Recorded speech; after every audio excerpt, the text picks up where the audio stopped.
One of the most important ways in which we are mechanech ourselves, how we educate ourselves, is of course through the Shulchan Aruch, through the Code of Jewish Law, where we learn the laws of Shabbos, laws of Kashrus, laws of prayer, laws of Tefillah.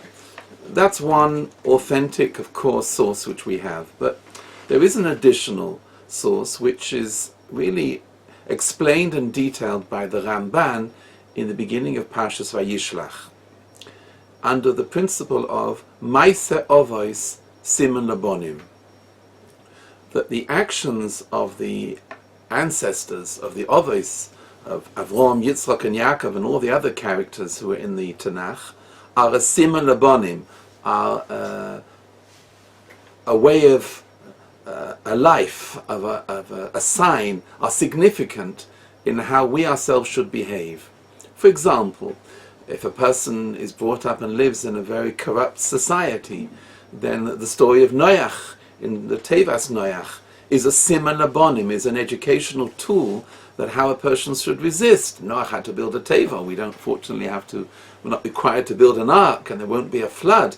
But at the same time, the behavior and the profile of Noach is of course a siman labonim, that he survived, and he made sure that his conduct was different. Avraham Avinu, when he welcomed the three Malachim, Parshas Vayera is a whole guide of how one is supposed to react with Hachnosas Orchim and Chesed and kindness to guests and bringing in guests.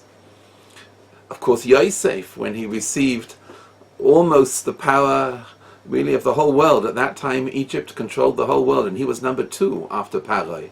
And when you receive such enormous power and supremacy, nevertheless, Yosef turned around and said, Biladai, it's not me.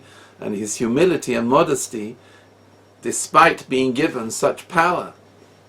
Rachel and Leah, how sisters behave with each other, Esther in the palace, and we can go on and on. Miriam with Moshe, the care of a sister to a brother. These are all what's called in Chazal siman labonim. They're Maaseh Avos siman labonim. The Shulchan Aruch, of course, is a code. That's a direct form of education, what the laws are, but there's more to it than that. In Hebrew, the word is called hashkafa, which is outlook and a mindset of how one is supposed to behave. When we come to Shavuoth, we are presented with 2 famous personalities, Ruth and Dovid Hamelech. Ruth, of course, because we read Ruth on Shavuoth, and Dovid Hamelech because it's his yortzeit. And also, of course, he was the ancestor, the great-grandchild of Ruth. So these 2 personalities, besides, of course, Matan Torah, the giving of the Torah from Sinai, which is the main focus of the Yom Tov of Shavuos, Zman Matan Torah Seinu, but we have from Ruth and Dovid perhaps a code of growth, of how you grow in Torah. And I'd like this evening to bring out a character portrait of Ruth and Dovid to show exactly how the profile of each of these 2 are really a siman labonim. There is a very similar form of features which appear in both of them. The terms of their life are very similar, and you'll see as we develop the portrait how each of them had a certain destiny in their life. And I'm suggesting from the shir this evening that these are the siman labonim for Shavuos. Of course, the Torah from Sinai, the Aseret HaDibros, is the main code, but accompanying the laws is the hashkafa of the outlook and the way of life and the portrait that we learn from Ruth and Dovid. I hope what we'll come out with is something like a siman muvhak, a clear sign, a very definite way of behavior that we learn, that we can pick up together with our whole intention of being makabel the Torah, receiving the Torah when it comes to the Yom Tov of Shavuos. Let's start with Ruth. A 40-year-old widow, no children, she never had any children, and no money, no connections, she couldn't go back to her parents. She was actually the daughter of the king of Moab, Eglon Melech Moab. She couldn't go back because, as we learn in the Megillah, Vayisu lohem noshim, Machlon and Chilion, had married Ruth and Orpah, and the Pasuk is very clear, they married for themselves, meaning Ruth and Orpah were not properly converted. They were not Jewish and they were not non-Jewish. They were half converted, and therefore, when Machlon and Chilion, the husbands of Ruth and Orpah, died, they were completely ditched. They had nowhere to go. Of course, that's the reason why, if you know, Shimon ben Shetach made the takana that a woman must have a ksuba. A ksuba is a dowry that if the husband suddenly decides on a whim of anger, and it can happen, I don't like your cooking, I don't like the way you dress, I don't like the way you look after the house, he could, in reality, give her a get and send her out, send her home. But it's not really that simple. Because if he's going to do such a thing, he's going to have to pay a lot of money, because the ksuba protects the woman, and therefore she's made sure that if she is sent out, she's sent out with a large investment of money, and that's the protection which a woman gets. Ruth never had that. Ruth was a widow without any form of protection at all. Where's she going to go? Tragic circumstances. Perhaps we might even say to a woman in that role, ladies, your life has really come to an end. We have nothing to offer you. Can't go back to be a non-Jew, become a Jew. And it was a life of tremendous, tremendous difficulty and stress, as we learn in the beginning of the Megillah. Naomi turned round and said to Ruth, "Halo hein tesabeirno." Will you wait? Wait for what? Wait for nothing. I have nothing to give you.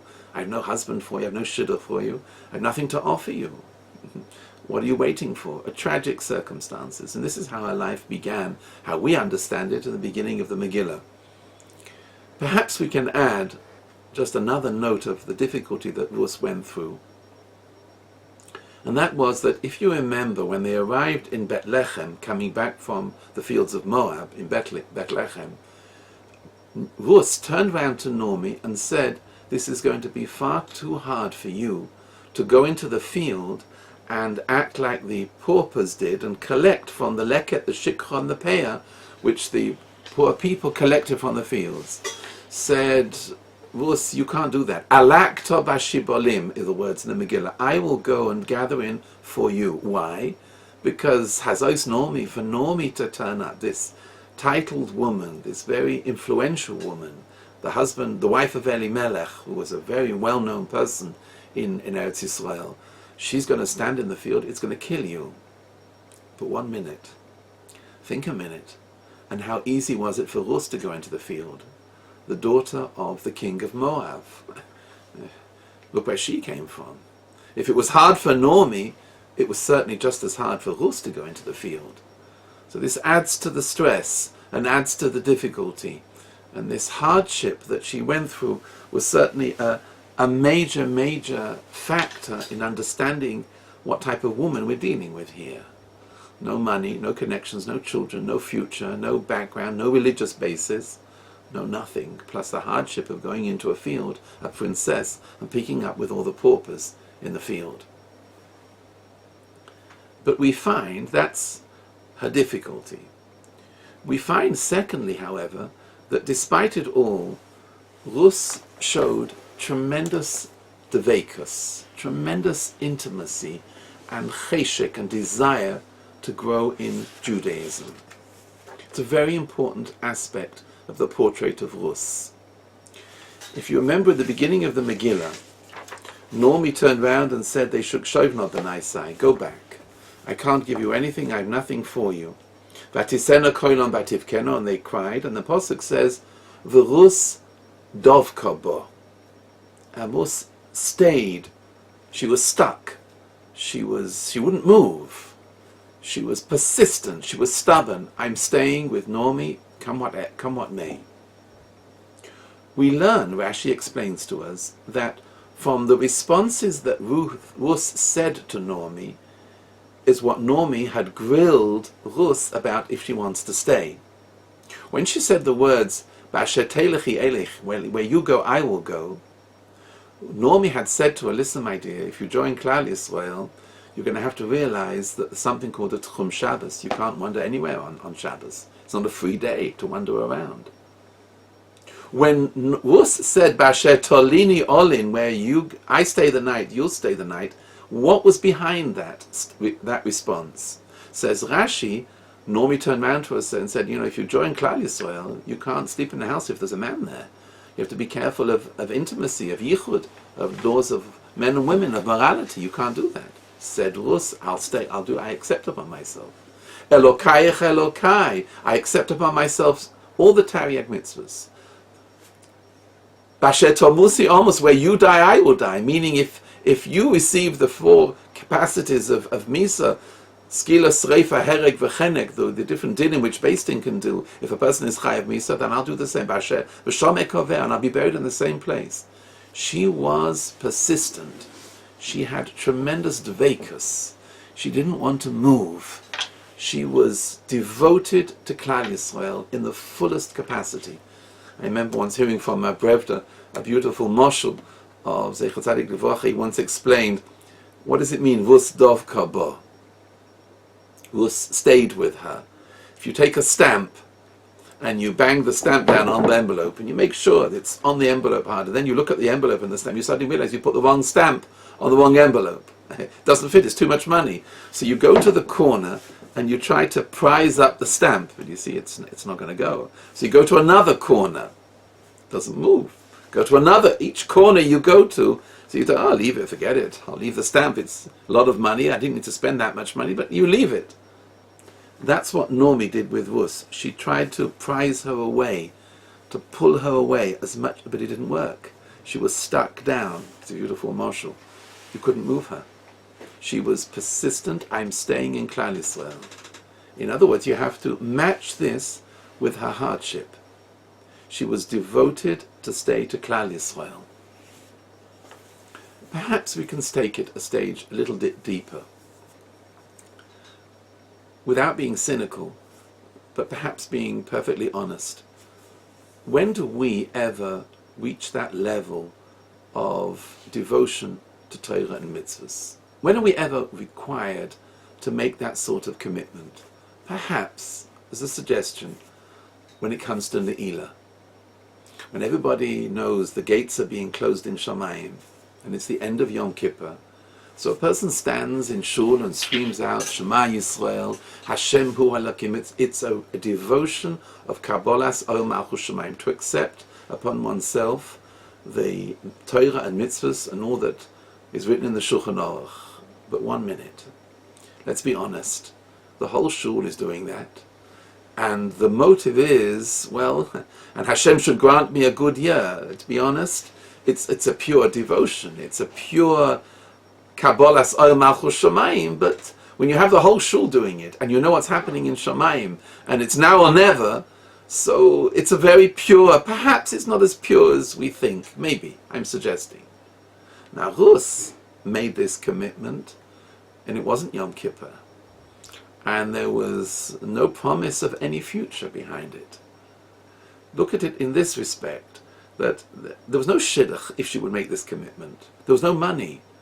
There was just simply the privilege in her mind to keep Shabbos and to daven and be a Jewess. That was the level of her devotion. I don't know if we ever reach that level, but to understand what it means, Ruth Dovid Hamelech, she was so committed to stay in Klal Yisrael, come what may, and without any knowledge, with no ulterior motive. She had no idea what would come out. It was just to remain a Jewess, that's all. She wanted to stay with her.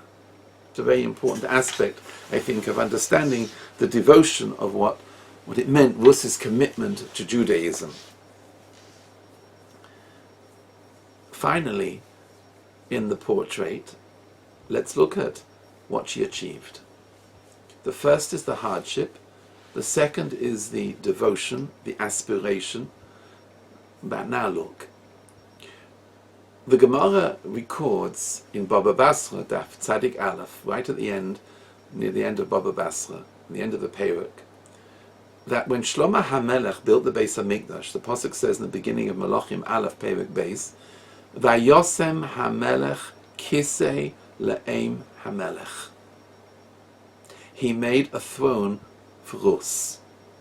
Now that means that this lady, I don't know how old she was, but the Medrash brings down, the Gemara brings down, she sat in the Beis HaMikdash with her great, I don't know how many generations it was many generations until you reach Shlomo HaMelech.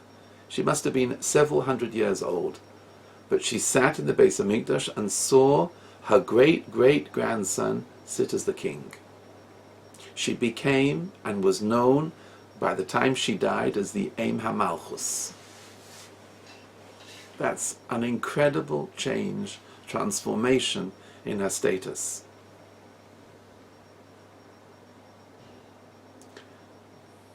It's almost like saying a woman, an Arab woman from Sha'ar Shechem, with all her garb on and everything, is selected and taken to become the most distinguished and influential woman in all of Klal Yisrael.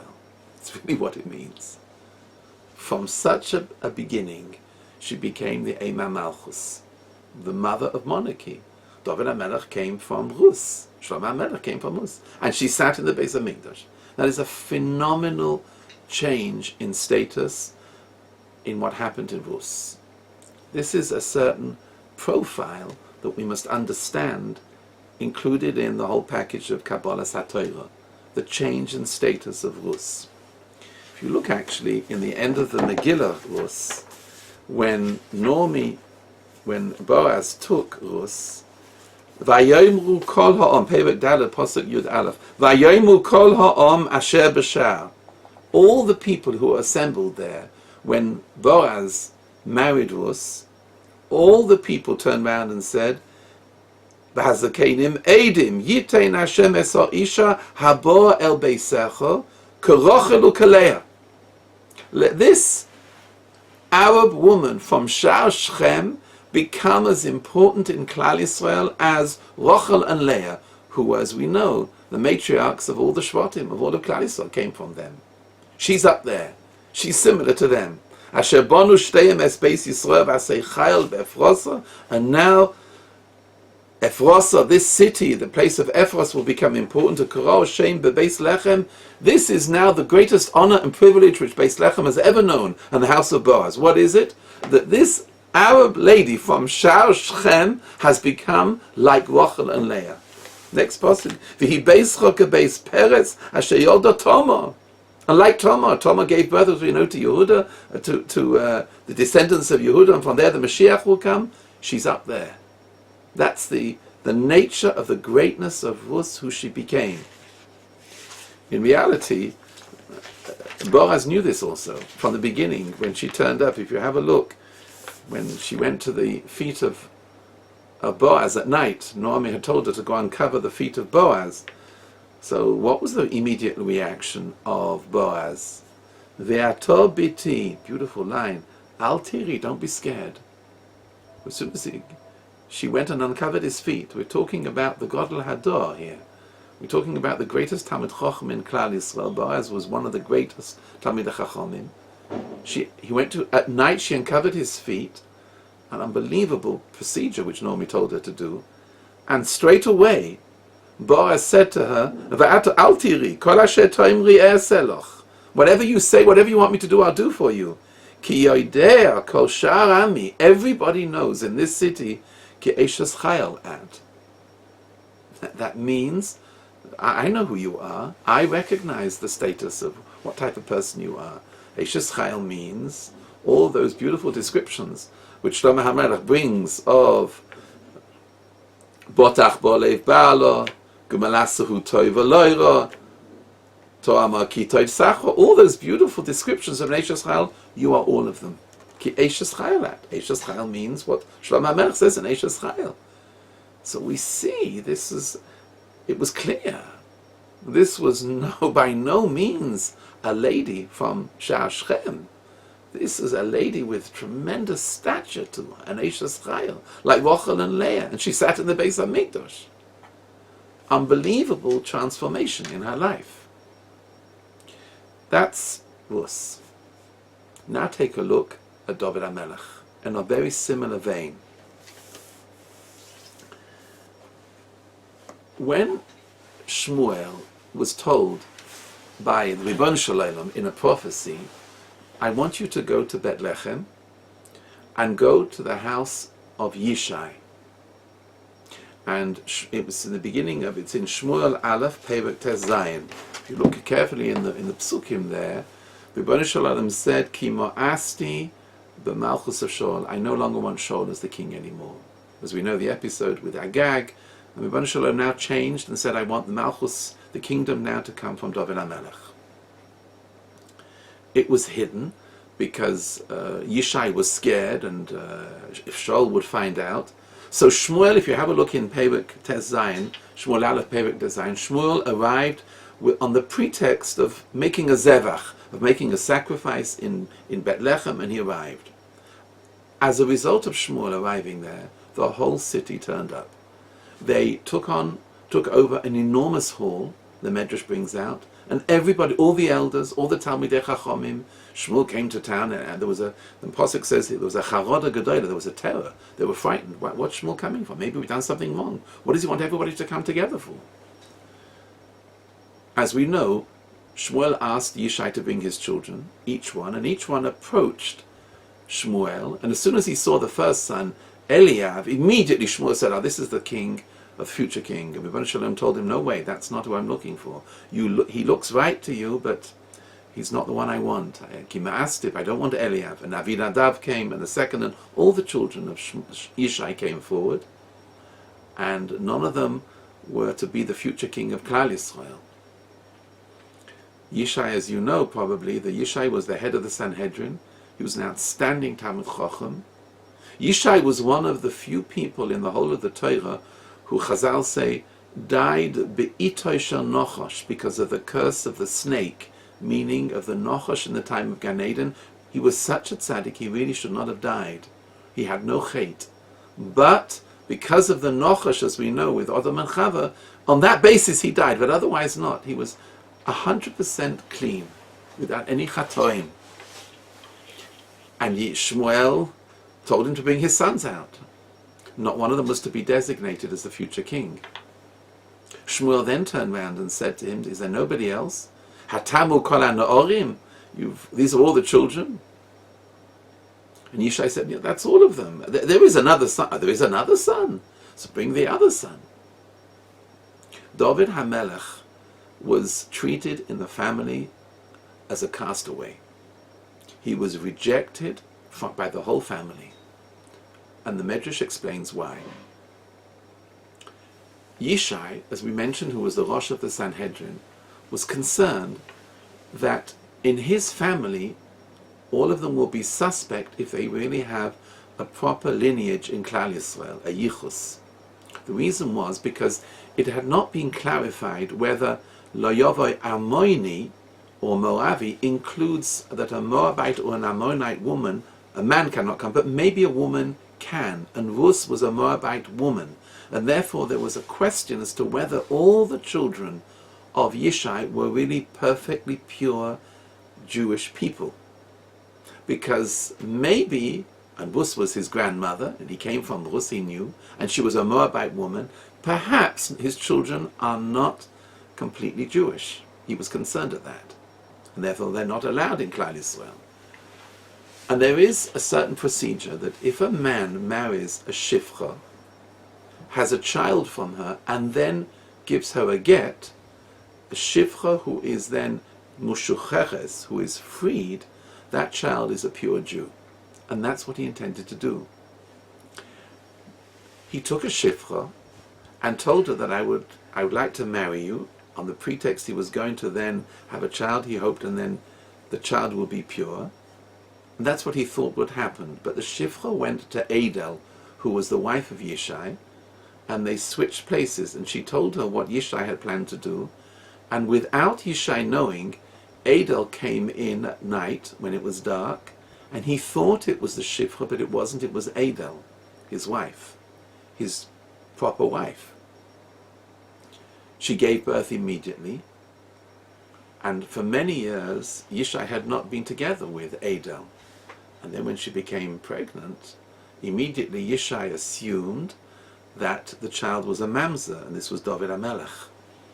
And therefore, both Adel and Dovid, the community and the family said to kill them off, because she had been immoral, because they didn't know, and she didn't say anything, Adel, because she was concerned of the busha, of the embarrassment of Yishai knowing, and the Shifra had changed the role, so they kept quiet about it.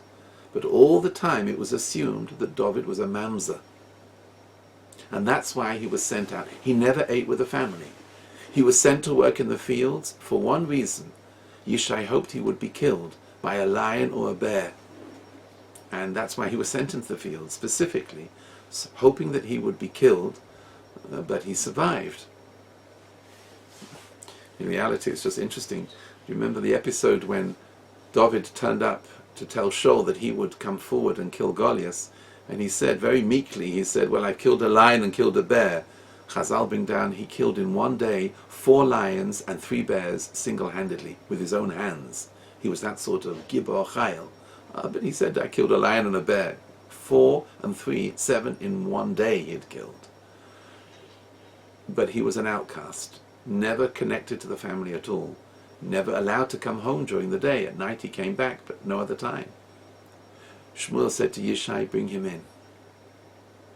David was brought in, he had to change, and Adel, who saw him changing, turned round and said to him, why'd you come back for in the middle of the day? Why are you here? David explained, I was called to come. One of Yishai's children came out in the fields to find David. He was brought, he changed, and was brought immediately into the enormous gathering of all the people in Bethlehem, and not one person stood up. He came in like the Arab boy, because everybody said, this is the child, the mamzer. As soon as David came in front of Shmuel, Ribono Shel Olam turned around, it's in the Pasuk, beautiful expression. Ribono Shel Olam turned around and said, Vayishlach vayeveir v'hu admoini. He looked like a wild cowboy, he was red, he was ruddy, im yefei einayim, with beautiful eyes, v'toiv re'i, vayomer Hashem, kum, stand up. Meshachehu, anoint him. Kizehu, this is the one I chose. This is the future king of Klal Yisrael. And the Medrash brings out Adel, who had come to see what was happening in the hall, stood at the back, and she was crying her eyes out. For 28 years, she had suffered tremendous embarrassment of this so-called illegitimate child who wasn't really. And now he was being anointed to become the future king of Klal Yisrael. Said Adel, Even moasu haboinim, this stone, who everybody rejected, turned out to be the future head of Klal Yisrael.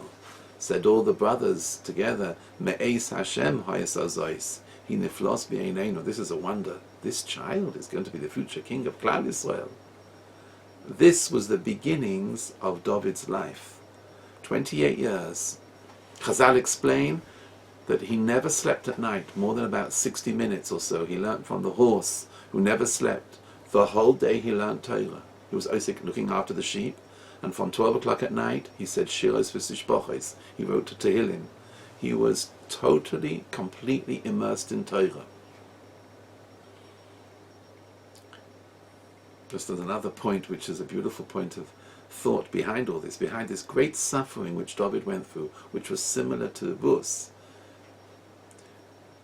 In the Sefer Rabbi Friedman, a great tzaddik in Yerushalayim, in the Sefer where he describes, in the Sefer Vayef Yosef, he describes this episode which I just said over, of David when he came in front of Shmuel.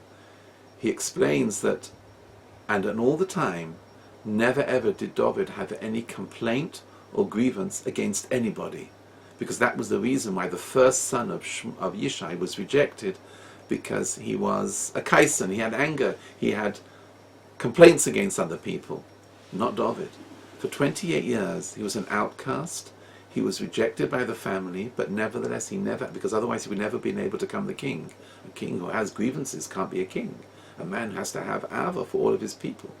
So with all this immersion in Torah, this devekus, this enormous difficulty of being accused of being a mamzer, but he wasn't.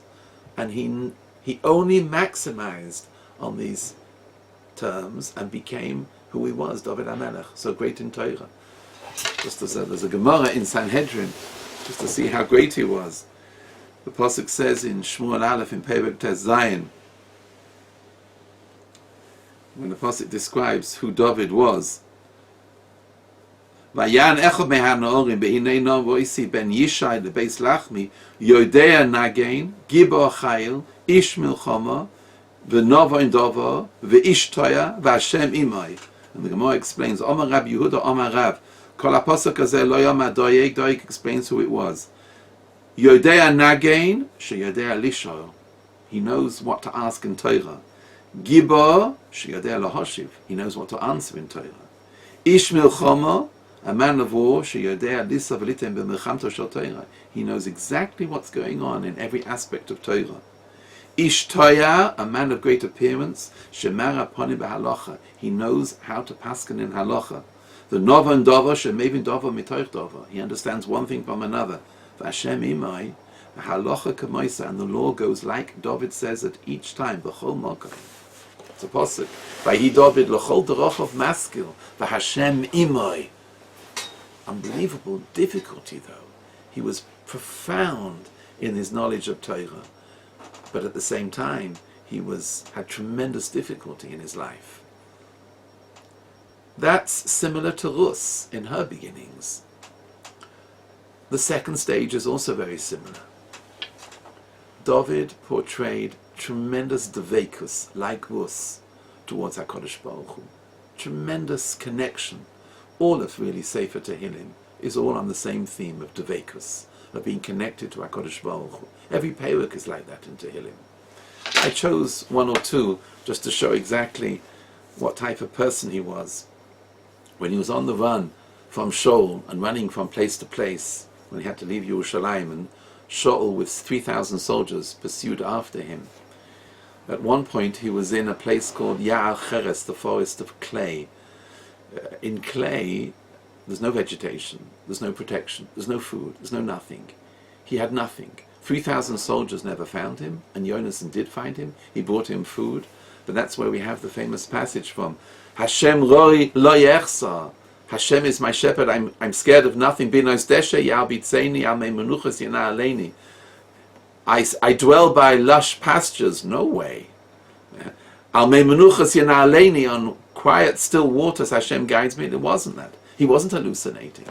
David means that he was always David to HaKadosh Baruch Hu.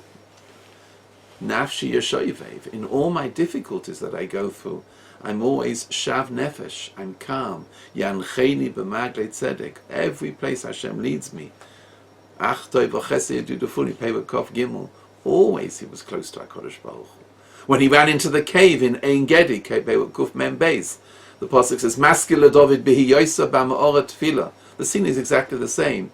I think, if I remember correctly, it was about the 7th place on the run where he ran from Yerushalayim to Gat, from Gat to Mitzpeh Moav, Ma'aras Hadulam, Midbar Zif, and eventually he ran down to the Dead Sea, to Ein Gedi, a man in a cave, and 3,000 soldiers were outside. Shaul came into the cave to relieve himself, and David was in the back of the cave. Says the pasuk, Perek 142, Maskil David,